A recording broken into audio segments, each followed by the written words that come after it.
हम कर रहे हैं miscellaneous exercise and we are on question number 3। Question 3 में हमें एक फंक्शन गिवन है, दैट इज फंक्शन एफ। तो f is from R to R, if f is from R to R, function f जो है वो रियल नंबर्स के set से रियल नंबर्स के सेट तक है और इसे डिफाइन किया गया है by f x is equal to x square plus, it's not plus, यहाँ पर है माइनस 3x प्लस 2। ये है एफ एक्स की वैल्यू, यानी कि फंक्शन हमें डिफाइन इस तरह से करके दिया गया है that f x is equal to x square minus 3x plus 2। अब आगे हमें क्या करना है, find f of f x, find f of f x, ये हमें फाइंड आउट करना है एफ ऑफ एफ एक्स। कैसे फाइंड आउट करेंगे, यहाँ पर एफ ऑफ एफ एक्स का मतलब है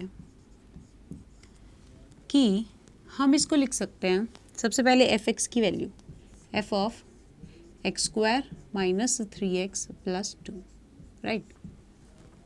एफ ऑफ दिस, यानी कि ये जो टर्म है ना, ये पूरी टर्म हमें हर जगह पुट करनी है जहाँ पे इसमें एक्स एक्स है, राइट। एफ ऑफ जब एक्स निकालते हैं तो देखो यहाँ पे एक्स एक्स आया हुआ है, राइट। अब एफ ऑफ दिस निकालना है, यानी कि ये एक्स की जगह पर पुट कर दो। तो इसे कैसे लिखेंगे, मैं यहाँ लिख रही हूँ एक्स स्क्वायर, यानी कि इस टर्म का स्क्वायर।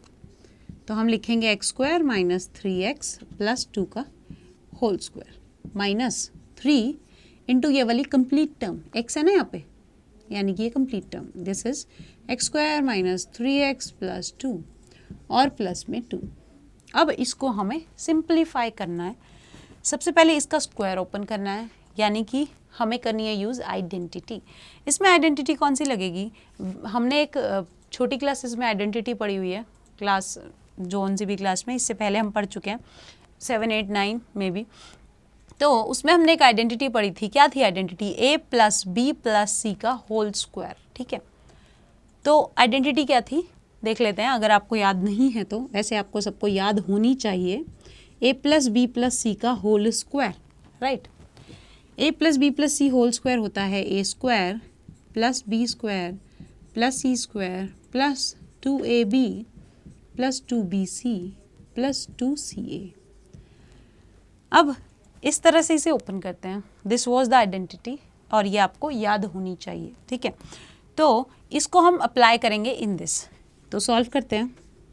ये हमारा a है ना, फर्स्ट टर्म, तो a स्क्वायर यानी कि x स्क्वायर का स्क्वायर प्लस हमारा b यहाँ पे क्या है, माइनस का 3x हमारा b है, ठीक है। आप इस माइनस को नेग्लेक्ट नहीं कर सकते, हमारे पास जो हमारी आइडेंटिटी है उसमें प्लस है ना, तो यहाँ पर हम लिख सकते हैं प्लस, ब्रैकेट में लिख सकते हैं माइनस 3x, तो b क्या हो जाएगा माइनस 3x का square plus 2 square plus 2।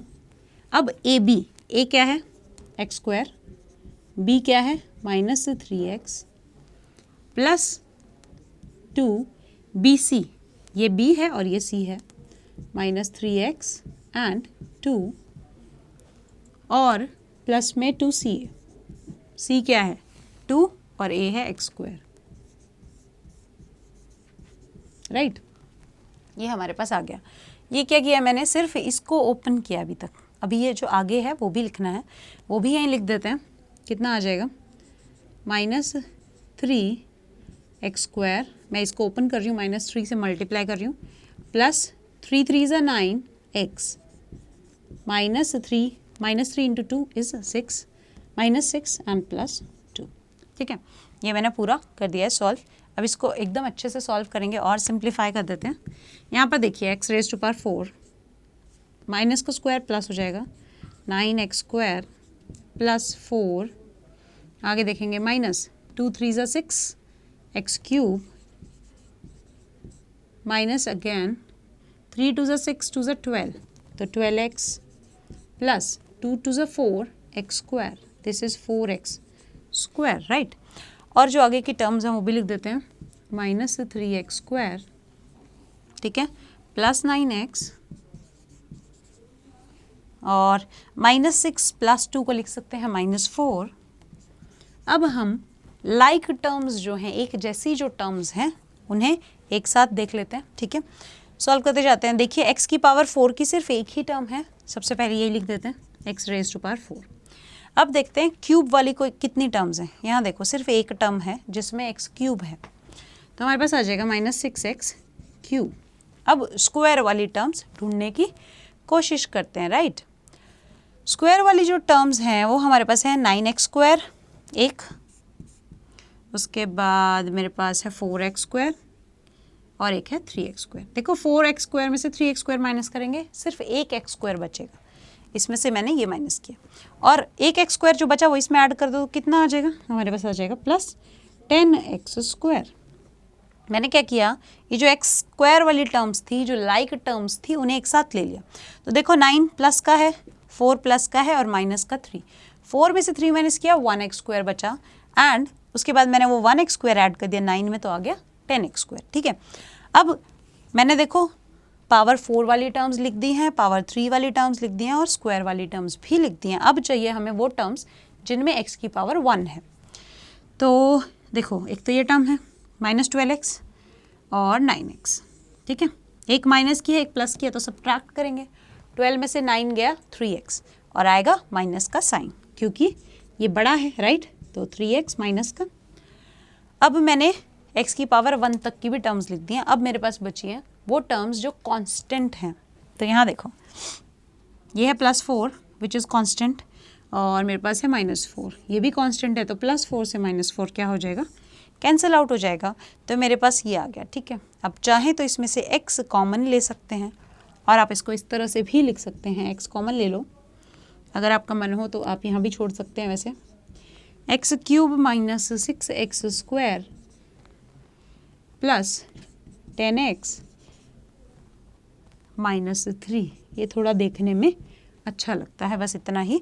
x चाहे तो कॉमन ले ले, वरना आप यहाँ छोड़ेंगे तो भी ठीक ही है। तो ये हमारे पास इसकी वैल्यू आ गई, दिस इज़ योर आंसर, ठीक है। क्या किया हमने, हमें फाइंड आउट करना था f ऑफ fx, यानी कि fx पे फिर से f अप्लाई करना था, ठीक है। fx गिवन था x स्क्वायर -3x + 2। मैंने क्या किया, यहाँ पर fx की वैल्यू पुट की। fx की वैल्यू क्या है, x स्क्वायर -3x + 2, यहाँ रख दी। अब ये देखो कि अब मुझे f अप्लाई करना है इस टर्म पे। तो ये जो पूरी टर्म है ना, ये हमारा नया x है, एक तरह से ये समझो। तो यहाँ पर जहाँ जहाँ x था उस जगह पर ये वाली पूरी टर्म आएगी, ठीक है।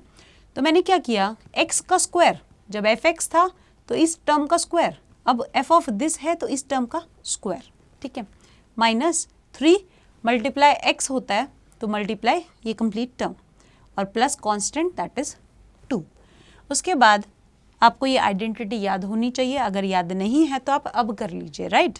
ऐसी आइडेंटिटीज़ कई सारी थी छोटी छोटी, a + b का होल स्क्वायर, a - b का होल स्क्वायर, a + b का क्यूब, इस टाइप की जितनी भी आइडेंटिटीज़ थी वो सभी आपको याद होनी चाहिए, ठीक है। तो आइडेंटिटी हमने यूज़ की a + b + c का whole square, that is a square + b square + c square + 2ab + 2bc and + 2ca। इस आइडेंटिटी को यूज़ करके मैंने इस टर्म को एक्सपैंड किया है, ठीक है। ये एज इट इज़ आइडेंटिटी जो है वो यहाँ पर लगाई है, तो ये मेरे पास आ गया। और उसके बाद यहाँ पर ब्रैकेट ओपन किया, -3 से मल्टीप्लाई कर दिया, तो ये 3 टर्म्स और प्लस में 2। उसके बाद कुछ नहीं किया है, सिंप्लीफाई किया है। सिंप्लीफाई करके हमने फाइंड आउट कर लिया हमारा आंसर। तो हमारे पास आंसर आ गया इस क्वेश्चन का। तो बेसिकली ये जो क्वेश्चन था इसमें ज़्यादा कुछ था नहीं, आपको सिर्फ अच्छे से सिंप्लीफाई करना आना चाहिए, तो आप इजीली फाइंड आउट कर पाएंगे कि f ऑफ fx क्या था। तो ये था इस एक्सरसाइज का हमारा क्वेश्चन नंबर 3।